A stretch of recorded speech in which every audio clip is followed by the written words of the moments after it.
We're back. It's been a minute. Fugitive TV.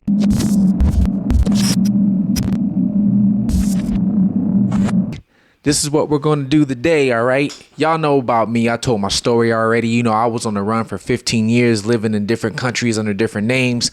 But today, we're going to talk about what is going on with this Tupac situation. This is extreme bull crap, all right? So check this out. You saw the news. They're talking about how they, got the killer. I mean, let's listen to what the media is saying.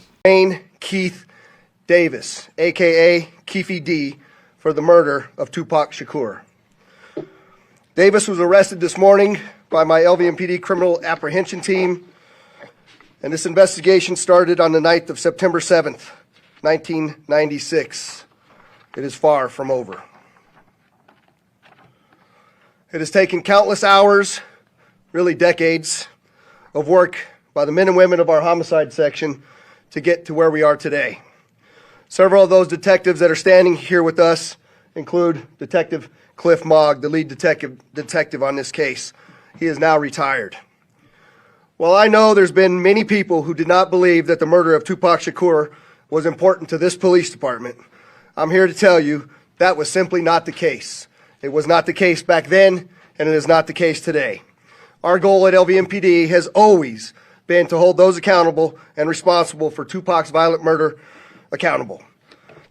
So I'm going to give you guys some details, a quick rundown on what happened, a quick rundown on everything, also what I think, and some things that you guys probably don't know what's going on with this, all right? So check this out. This is what we're going to get into. Shocking new details in the latest investigation of the 1996 unsolved murder of legendary rapper Tupac Shakur. ABC News learning the search warrant executed Monday in Las Vegas was at the home of Dwayne Davis, known as Keefe D, just miles away from where Tupac was gunned down during a... All right, so Tupac Shakur. Everybody knows Tupac, right? Tupac, he was, some people consider him, the greatest of all time, one of the greatest of all times, along with him and Notorious B.I.G. So Tupac, he ended up going to, let's start this before that. So you guys get this whole beef. What up? You ready, nigga? Yeah. Ready for that raw dog shit, nigga? Okay, all right. Let me see how I'm gonna hit you with. You wanna set it off? Yeah, I'm scared to do some freestyle. I'm scared to do some freestyle.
We go.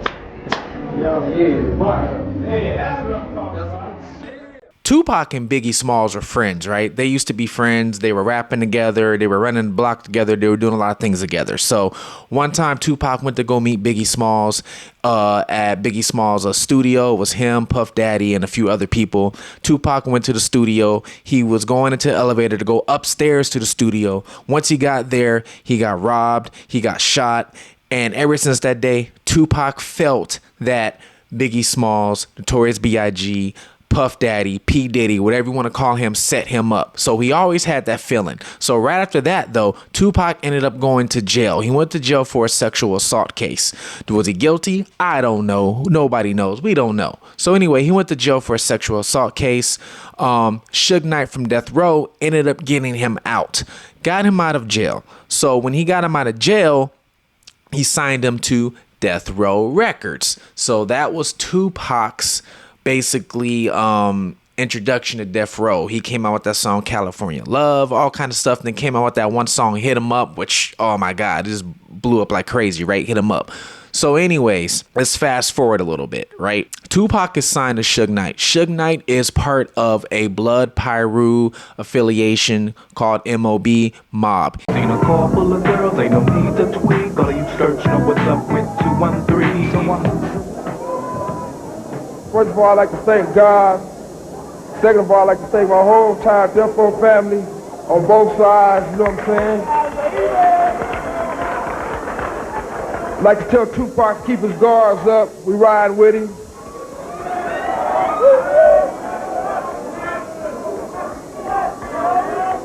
And one other thing I'd like to say, any artist out there want to be an artist and want to stay a star, and don't want to have to worry about the executive producer trying to be all in the videos, all on the record, dancing.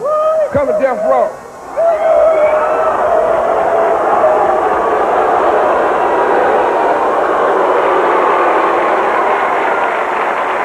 Suge Knight's people was at the Lakewood Mall, all right? They ended up getting into an altercation with the Southside Crips. Now, one of the people at that time was Orlando Anderson. He was part of the Southside Crips. They got into an altercation with him, all right? So they got into an altercation with him. They tried to take the guy from Death Row his chain. Now, his name was Trayvon Lane did not lose his chain. They attempted to take his chain from him. It was 3 of them, not just Trayvon. It was a dude named Mo, K-Dub, and Trey that was there. 3 dudes. They were all road dogs. They still all road dogs to this day. Those 3 were the ones there.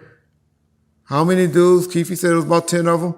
Some big football player, dude from that grew up associated in the South Side area, which I possibly can believe in Orlando and now. But it was more them than them. They tore up the mall, not the mall, the Foot Locker. It was a World Foot Locker. They tore it up.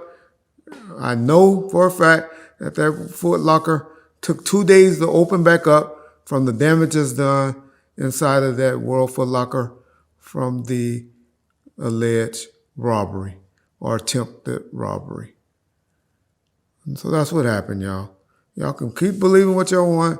People need to stop saying that the man got his chains taken.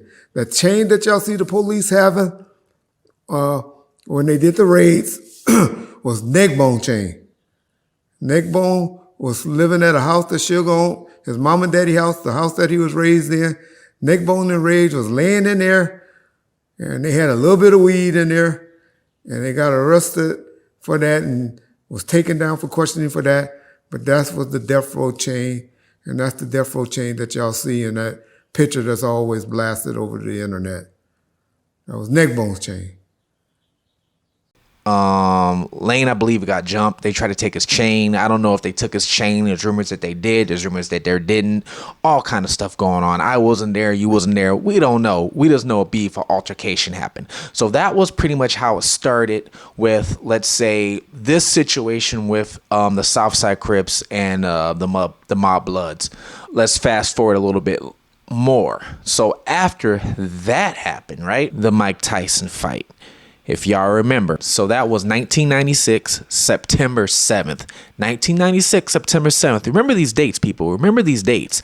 That was the day that the altercation happened at the MGM studios. There's a Southside Crip member named Keefe D. Now, that's the one y'all know that's been arrested, right? And this is, the Pyrus is who you guys have been beefing with since forever, essentially. Yeah. Back in 1971, I was like 8 years old. and it was like 3 days after Christmas.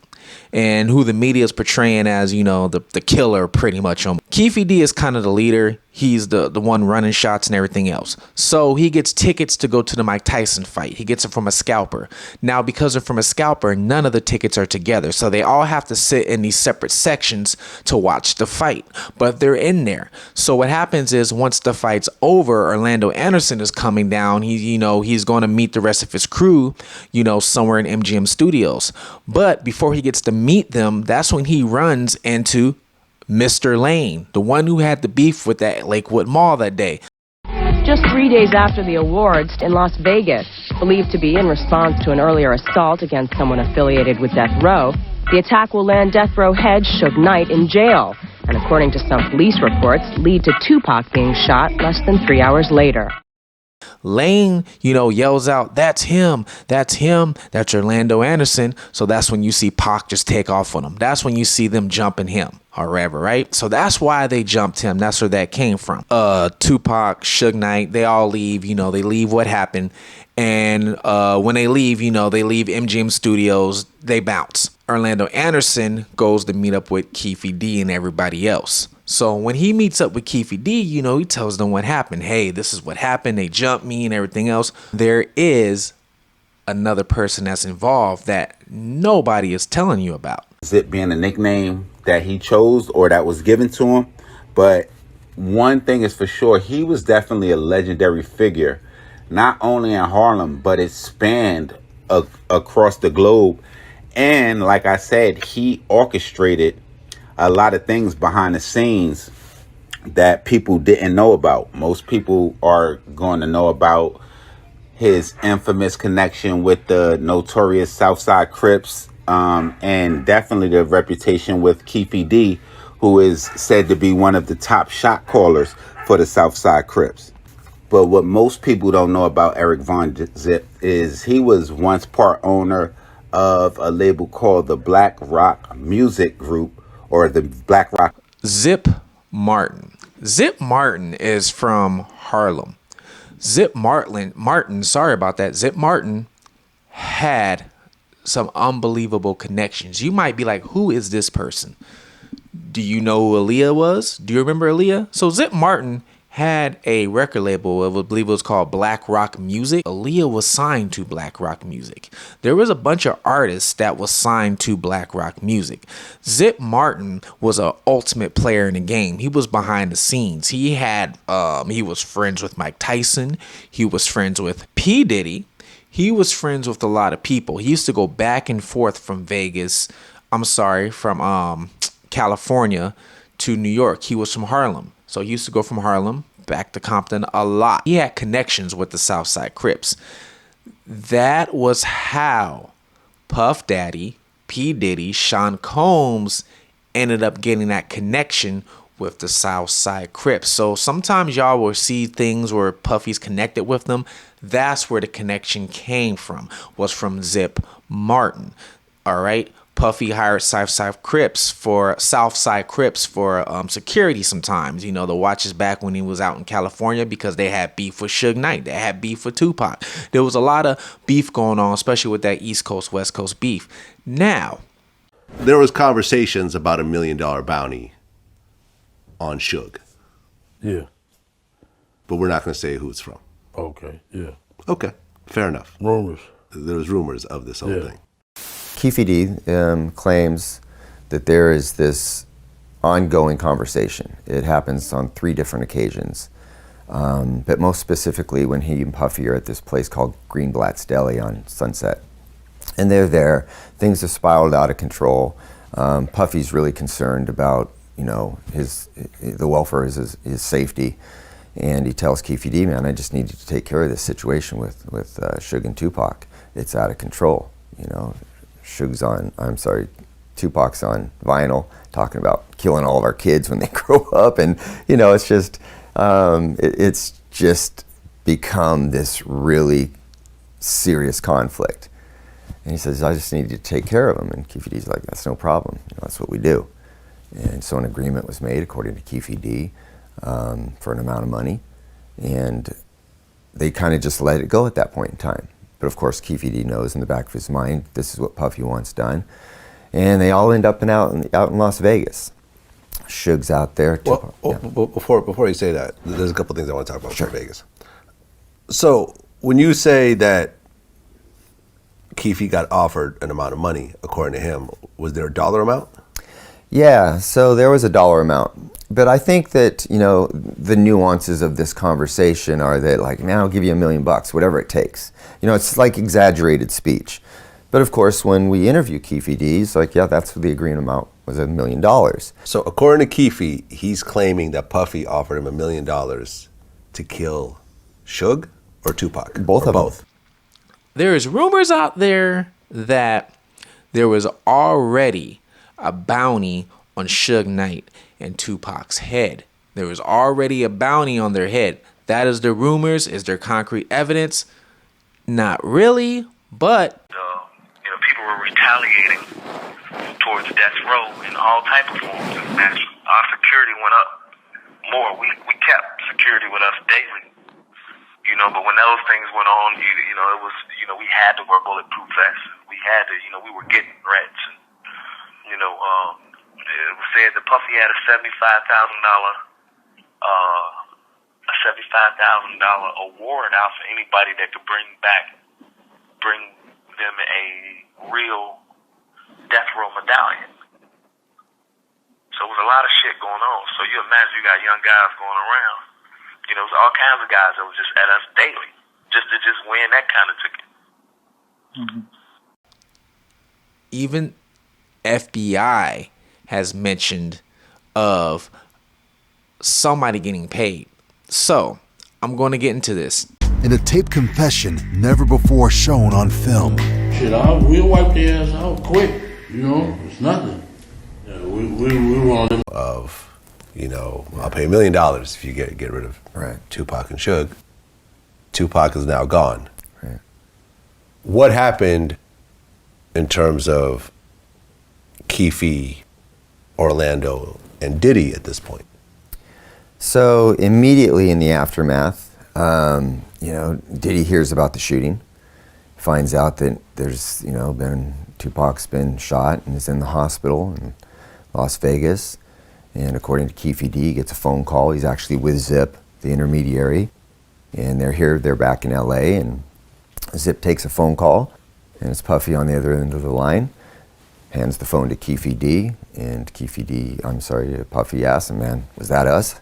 Was it, what just happened out there? Keefe D's like, yeah, that's us. Okay.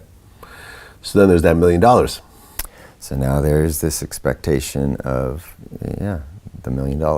So what happens next? So what happens next is, Keefe D's already under a separate investigation for his ongoing drug trafficking. He never gets a chance to hook back up with Puffy until almost, 6 months later, where he's over at the Peterson Auto Museum when Puffy's back out here with Biggie, and he walks up to him to have a conversation about it. Well, Puffy's aware that the FBI's been watching him out here in Los Angeles, and the last thing he wants to do is be directly associated with this guy that he's had this agreement with to commit a murder. So he tells Keefe D, no, man, now's not the time. We're good right now, and you got the I got the feds all over me, was his statement. Keefe D recognizes, okay, cool, it's probably not a good idea for us to be, associating in public together. There's a lot of heat on because of the Tupac investigation, both on the East Coast, West Coast, LA, Las Vegas.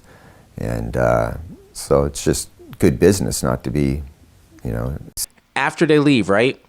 Southside Crips end up going to a club where Tupac and Suge Knight was supposed to go to. They're supposed to perform. So they end up going to the parking lot. They're in the parking lot waiting. Zip Martin's at the club. He is there as well, right? He's waiting for, everybody's waiting for Tupac to show up. In this Cadillac, you have Keefe D, you have Terrence Brown, you have Orlando Anderson, and then you have another guy they called Big Dre. It's 4 people in this car. Picture this. Terrence Brown is the driver, right? Keefe D is in the passenger seat. Orlando Anderson is right behind the passenger seat, Dre is behind the driver. Now, Keefe D is actually Orlando Anderson's uncle. That's right, Orlando Anderson's uncle. Orlando is his nephew. They're driving. They spot the black BMW that, Tupac and Suge was in. When they spot the black BMW, the car pulls up, right? Shots are fired. We all know what happened next. Everybody knows. BMW Tupac was riding in with Knight. Images shown to a grand jury include the car riddled with bullet holes. Prosecutors also showing where Shakur was sitting in the passenger seat in a photo of a car door with a hole through it. Other photos include the shooting scene at Flamingo and Koval, with cones representing where responding officers found shell casings. Prosecutors also showed the grand jury videos of Davis talking about the shooting, as well as several graphic photos from Shakur. But here's the thing. Up until now, a lot of people did not know exactly what happened. A lot of people were even confused who was in the car because nobody paid attention. Now, it's always been a kind of a loud secret going through Los Angeles of who did it, why it happened, and exactly who was in the car. It was not a, let's say, it was not a mystery. People knew. They just never told you guys. 2 years later, Orlando Anderson, who's in the car, he ends up dying. He ends up getting murdered in a separate altercation with two Stone brothers. Their last name were Stones, actually. It was supposed to be a drug deal go wrong, and he got murdered off of that. So he's out the picture. Big Dre, the other guy who was in there. Now, Big Dre is supposed to be a big guy. He was supposed to be like 6'4", 6'5", 400 pounds. He died from health complications. Andre aka Dre was born in Compton and was a member of the U.S. Boys with Keefe D and T Brown aka Bubble Up, and sometime in the late 70s or early 80s the U.S. Boys became to Southside Crips, and this is when they started gang banging. So he passed away. Terrence Brown and Keefe D, they were pretty much the only two that was left in the early 2000s. There was informants in the Southside Crips, right? The informants were saying that Orlando Anderson was the person who pulled the trigger and killed Tupac. Not only that, Orlando Anderson's auntie even called the police and said, hey, Orlando Anderson is the one who killed Tupac. He's bragging about this. He's bragging about it. So police got the word that Orlando Anderson killed Tupac. Orlando Anderson did it. Outside of the Keefe D situation, who else was actually on record in any way confirming Orlando Anderson? So there were a couple informants from Southside neighborhood that were talking about it. Okay, can you see who those people were or no? Well, there was one guy. His last name was Brooks. He's deceased now, so I'm okay to mention him. Okay. You know, he was a witness to the aftermath when they all got back home, and there's conversations going on, and Orlando's taking credit for it. And so you've got Orlando, the guy with the motive, and who we now know was in the white Cadillac, not only based on Keefe D's statement, but based on what we have happening over at 662, which Mob James witnesses. Mm-hmm. And then now they're back at home the next day, and they're boasting about the fact that they had just killed Tupac. Why would someone who just committed a murder, especially of one of the most high-profile people on the planet, admit to outsiders about this murder? Well, first of all, they don't think like we do. There's a different mentality among the gang culture. And they're not talking to outsiders. They're talking to people among their own who they perceive as being their trusted group of people. Right, but when I say outside, I'm talking about people outside that car. Yeah. They're still outsiders at the end of the day. These are all people that could take the stand and testify against them. Potentially, but that's not the mindset of a gang member. A gang member believes that his crew is, whether it's the guys you're with that night or a broader understanding of your own gang. Those are your trusted comrades. Those are your brothers, essentially. If you understand and respect that gang culture, they die for one another. And so it's not unusual whatsoever for Orlando to be boasting about that. In fact, that's how you boost your own reputation within a gang, is by committing crimes. Okay, but you're saying one of the guys that he boasted to, Brooks, was an informant for the police? One of several. One of several. from the Southside Crips. So there was others in that crew that was hearing Orlando say, "I just killed Tupac," that was actually going back to the police and saying, "Hey, I got something for you." In addition to a family member of Orlando Anderson's own family who early on was contacting detectives and saying, my nephew was likely involved in this. My nephew. Okay. Now, they knew this even before Orlando Anderson died. Remember, Orlando Anderson died 2 years later. He died in 98. Tupac died in 96. So Orlando died 2 years later, and the cops knew that he did this. You know, time goes by. The police start raiding Suge Knight's. That was kind of the downfall of Death Row. Keefe D was a big time drug dealer. They start raiding Keefe D's trap houses and everything else. So Keefe D is actually facing life in prison on a bunch of charges. The cops go investigate the other person who's in the vehicle who's surviving. But here's the kicker. They go to investigate Keefe D. Now, Keefe D is facing life. He's got all these charges on him and everything else. He was about to get charged with this PCP and drug ring and cocaine ring. Had you guys gone forward with those charges and he got convicted in a court for those charges, how long would he have gotten in prison? Life. Life. So he was fighting a life sentence, essentially. That's correct. Why he life? would have gotten 25 because there's a minimum mandatory sentencing, and because of his prior drug convictions and the amount of drugs that we would have charged him with and the crimes that we would have charged him with, he would have gotten 25 to life.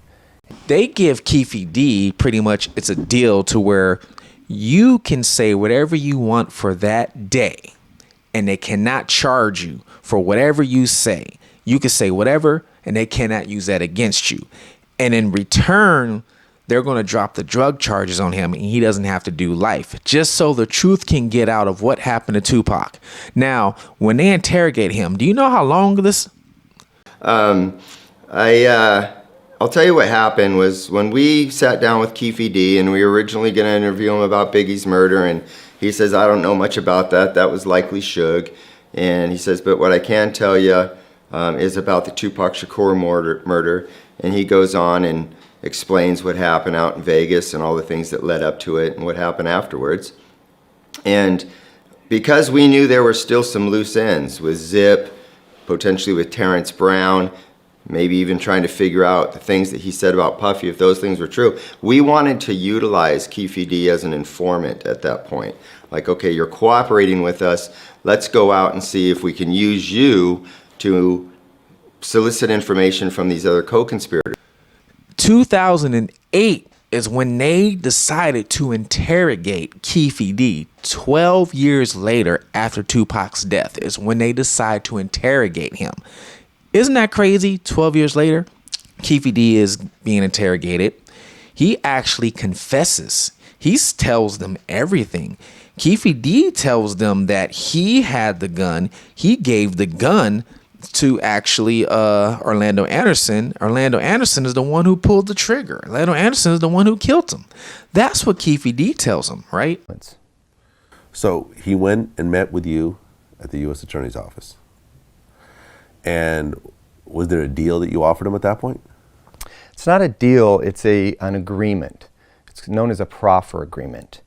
And he's given the opportunity through a agreement between his attorney and the United States attorney to evaluate whether or not it's in his best interest to cooperate. And so that was the arrangement, that he would sit down and tell us everything we wanted to know about anything we asked, and that he had to be entirely truthful, or else he would be charged, not only for the drug crimes, but for potentially his own confession. Okay. So he sat down with you and started confessing. That's correct. How long did he talk for? Well, we had multiple interviews. It wasn't just one time. We sat down and spoke a variety of times on a variety of different topics. But specifically the Tupac and Biggie cases were the ones that we were the most interested in. So we spoke for hours over a long period of time. Keefe, today what we're going to do, we're just going to go over with a fine-tooth comb the Las Vegas incident. We're going to draft up our report as regarding that specific thing. And then we're going to cover a few other things, but we do have to emphasize to you that everything in this report has to be right on, because if down the road it's determined that some of these details are incorrect, then everything's off the table.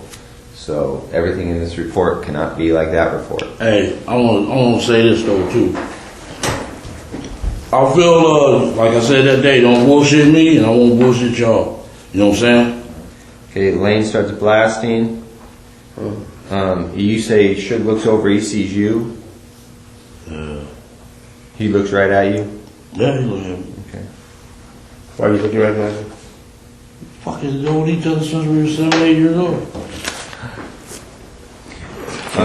When he looks over at you, and then Tupac's busy getting shot. Evidently, the story is Tupac's trying to either get out of the back seat or something. Yeah. What do you see happening inside of their car? I seen a bullet going Suge's head. I thought he was dead. So Orlando shot across Dre? He leaned over on the window. We rolled down the window, popped. Who was it? They would have drove on my side. I would have popped them. You know what I'm saying? But they was on. Now, Terrence Brown, the driver, he ends up passing away too. The only person who is alive is Keefe D in that car. The cops could have took him to jail. They could have did a lot of things with him, but they didn't. They let him go. They just wanted to get the confession. Now, at this time in the late 90s, early 2000s, Las Vegas was trying to be more family orientated. They had like the Circus. They were advertising, hey, you bring your kids here and everything else. So sometimes I think, and some other people think, that the police didn't really do much because they didn't want to put the investigation out there in the public, because they're trying to say, hey, it's a safe place to bring your kids. But all over the news, if there's an investigation for the Tupac murder, you got two rappers that killed each other right there, in the middle of the street. Who wants to bring their kids? So that's kind of the conclusion, what some people are thinking, why the police didn't do this. There's another conclusion theory into why the police didn't look into this as well. I told you Keefe D gave Orlando Anderson the gun. Now, that's what Keefe D tells everybody, right? We don't know if that's true or not, but that's what he's saying. Keefe D also said one time that Zip Martin gave Keefe D the gun to shoot and kill Tupac or Suge or both. Now, why would Zip Martin give him the gun? Now, remember back to what I said with the bounty? Supposedly, there was a bounty, and that bounty was supposedly from P. Diddy, Sean Combs, Puffy. We don't know. Allegedly, that's supposedly what happened. But we don't know. Now, we do know there's one supposedly fact that investigators have, they have validated this. Zip Martin did get paid. He got a check. Some people say $1 million. Some people say 500,000. He got a check. That check was supposed to go to Keefe D after he killed Tupac. Zip Martin never gave them the check, though. But that is validated through the police department that he got this check. So where'd this check come from? According to Keefe, that Puff said, well, I'll pay $1 million to make this problem go away and so forth. And then after, Tupac passed away, there was a rumor that a payment went, from Puffy's camp, and it was supposed to go to Keefe D and the Southside guys.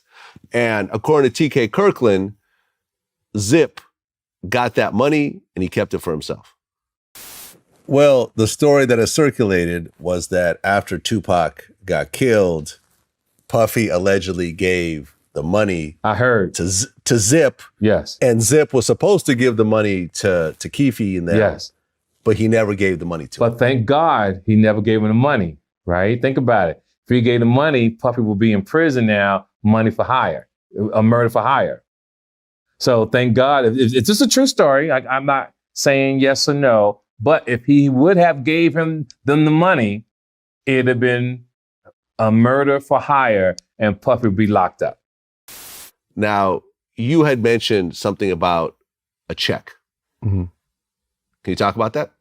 Yeah, I could talk about it. I mentioned it on Doggy Diamond platform, and I had, I told MREC and some other people, if anything happened to me, this is all what happened. They got the whole tape. They got everything that, that went down or whatever like that I said, and I've already said it. What happened is that you had to understand who Zip was. Zip was a mastermind, a gangster, a pimp, a hustler, and he had more game than Kellogg's had flakes, brother. You understand? So, just for instance, before I break this check thing down to you, Zip used to do shit like that. He have 20 guys in the club with him, right? And he gonna say, yo, we got all these girls, you got chicks. We gonna get 20 bottles of champagne, 5 bottles of Grey Goose or Belvedere, and we gonna get 5 bottles of Hennessy. Now, he'll tell all 20 of the guys, I need like $400-500 from each one of y'all. You understand? Because they know in the club bottles are $200 and better. You know what I mean? So we could drink all night and we could show how the girls like that. Boom. Zip already went to the manager, and most managers and people in the clubs thought he was Puff's uncle. He already went to them and made a deal with him on the bottles. You understand? So these guys are giving him $200 to $500, you know what I'm saying? Giving their money out. He's getting the bottles at cost. You understand? Because he's getting so many. You understand? Yeah. And when he go to get the manager some money, it's only a tip for the bartenders. Because he already paid for that. You know what I mean? Right. And to expand on that, when I interviewed Mike Tyson, he went into this whole story about how he was hanging out and Don King showed up with $600,000 in cash for a fight. And Zip basically finessed Don King out of that $600,000, basically grabbed the money and shooed Don King out the room before any contracts got signed. And basically the two of them spent that $600,000 themselves. Zip took the $600,000. Really? Yeah. From who? From Don. He came in with the money, he was trying to do something, and then Zip thought, let's come back later and we'll talk about that. He just walked him out the door. He said, hey man, let me get some of that money to pay some people. I gotta pay some people. WDC, the dog, come back. He's come back. And Zip, you never met Zip, have you? I haven't, no. Zip is such a gentleman. Please come back. Not right now. He's just not feeling well, dog. Click, bye. And then we're picking the money, we're like, wow, we're gonna have a party. Let's get some bitches, let's get everything. We gotta do it tonight. So Zip is known for just robbing people in various types of ways. I wouldn't say robbing them, you know what I'm saying? Well, because ain't nobody took him to court. Right, finessing people, basically. Finessing people. I told you he had more game than Kellogg had flakes, man. You know what I'm saying? He could talk a well out of water. So now, after Pac got killed, and we heard about, somebody got a check or something like that. Zip came up on my man's spot because, he used to always try to, show him new cars and everything. Every time he got something new, he would come on our block and show it to us, either to the game room or on the block when we was cooking or whatever we were doing. And he came up there, and I heard TK Kirkland interview with you. He said he got a check for $500,000. It wasn't no check for no $500,000. Zip had a check in his right back pocket, and that check was for $1 million. Zip Martin actually ends up passing away. He passed away 2013, I believe. So Keefe D around this time ends up getting cancer a little bit. He gets cancer. So I don't know if he thought he was going to pass away. I don't know what it was. But later on, this guy writes a book. And in the book, he tells everything that happened. He starts doing interviews on Vlad TV left and right about what happened. He tries to deny certain things or say, I'm not going to answer it, but Vlad just reads from the book and he starts agreeing and goes along with it. He starts doing interviews in other places, other YouTube, just doing all these interviews, confessing everything. Now, remember, the police did give him a deal to where he couldn't say anything, or where he could say whatever he want, but they couldn't use it against him. But the kicker is it was only for that day. It's called, I believe, a Crawford deal or a Crawford deal. I can't remember. I have to look that up. They call it a queen for a day. I think that Keefe D either was bamboozled, thought he had immunity forever, or since he caught cancer, maybe he thought he was going to pass away soon and that he can say all this stuff and get away with it. You have 2023. Keefe D's house gets raided. What do you think they're going to find in his house from 1996? His house gets raided. He gets arrested. Now he's arrested for the murder of Tupac Shakur, 2023. Why are they arresting this man now? Who knows? And you got to remember, he's not the trigger puller either. Give you something else you guys don't know. There were witnesses that night. One witness, his name was Gaddafi. He was part of the Outlaws. I don't know if you remember, but the Outlaws were a group that were associated with Tupac. The Outlaws are from New Jersey, actually. They were associated with Tupac. It was Gaddafi. One was Fatal. One of them was on a song, Hit 'Em Up. You've heard them on a couple of their songs. Gaddafi was actually there when Tupac got shot. Gaddafi was in the car behind Pac. Now, Gaddafi actually made a statement. He said that the person who pulled the trigger had his hand all the way out the car. It was a large arm, a large hand, and they were shooting. And he also said that he can identify the shooter. Anyway, so I was told, and you heard Keefe D said that it was two cars, right? Some of the people that was in the other car went one direction, they went to the other direction. One of the persons that was in that car that went the other direction, so when they got together that night, when the story was being told, it was be told as if when they roll on side of Tupac now, Tupac appeared to be reaching back because Tupac was told that there was a drop box right behind the seat in the console, and that drop box had two guns in it. If you know Pac's history and what have he shown, having the individuals and the problems that he had with individuals, he wasn't going nowhere without no gun that was close to him. So when he got in that car with Suge let him know, listen here, we got this drop box right here. And Reggie spoke on it too. When they got the car back, the police didn't even know the guns was in the car. When they rolled up aside and he made that move, as Keefe D said, it seemed like he was going to reach to get something. That's when the person that Keefe D, or the person who had the gun, which they said they saw a big black arm come out the window and start firing. So I truly believe that Dre is the one who was the shooter. Gaddafi ends up getting murdered in New Jersey. I can't remember the exact timeline when he got murdered, but it was not a long time. I believe maybe a couple weeks later, maybe 3 weeks, something like that, he got murdered. And not only did he get murdered, he got killed execution style, mafia style, basically. They say it was over a drug deal, but who knows? If Orlando Anderson did kill Pac, now Pac is on the driver's side. Now you gotta remember, Orlando Anderson is in the back seat on the passenger side.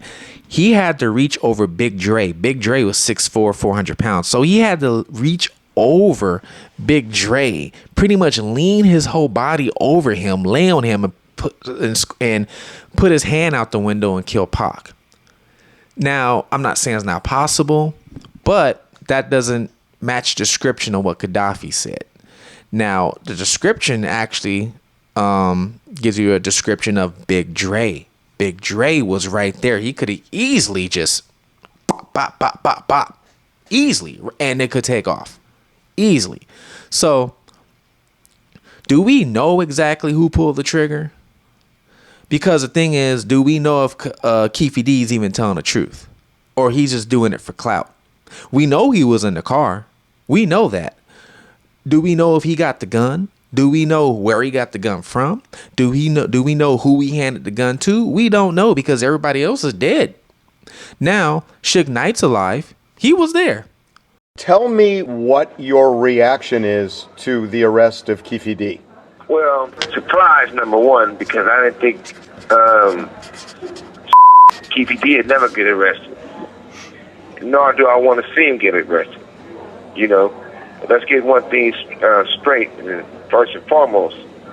You know, me and Keefe D played on the same Pop Warner football team. And whatever the circumstances, if he had an involvement with anything, if he didn't have any involvement in anything, who want to see? I wouldn't wish somebody going to prison on my worst enemy. The DA says that Keefe D was in the car with his nephew, and that presumably his nephew, according to the DA, is the one that shot Tupac, and that it was done with the full knowledge of Keefe. Do they have it right? There was only two people in the car, and Pac not going to tell the story. I ain't going to tell the story, but I tell you this, and I never had nothing bad to say about Orlando, because number one, he wasn't the shooter. Number two, he came to my hearing and told to let me go and tell the truth. They still. And he is the only surviving member, I should say victim, that was there. Why would he say that? Now, he never said who killed Pac, but he said Orlando Anderson didn't kill Pac. So my thing is, after all this time, they're finally going to arrest Keefe D. After all this, is more evidence going to come out? Is there going to be more secrets revealed? Are we ever going to know the truth? I don't think we are, to be honest with you. It's some major players going on in this game. I mean, even with Suge Knight's entourage, a lot of people don't know this, he had hired police and ex-cops that worked for him. They even kept their mouth shut. For them, after all this time, to finally arrest somebody, it's just beyond me. I don't know what the motive is. I don't know what's going on. Don't believe what the media is saying. Don't believe, oh, we finally solved the case. This case has been solved since 1996. Yes, since Tupac died in September, this case was already solved. They're just now telling you that we have a breakthrough in a case. You know, even Zip Martin. Y'all should go look up Zip Martin. Zip Martin, that was a powerful man that nobody is mentioning or talking about. What did they find in his house that they searched beyond me? How long? 30 years? What? Come on. Seriously? Come on. Like he had a shell from that night still as a memorial hanging on the wall. Do you think he did that? Come on now. I don't think so. I'm out. Fugitive TV. Talk to y'all later. Comment, subscribe. Whatever I missed anything, drop below. Peace.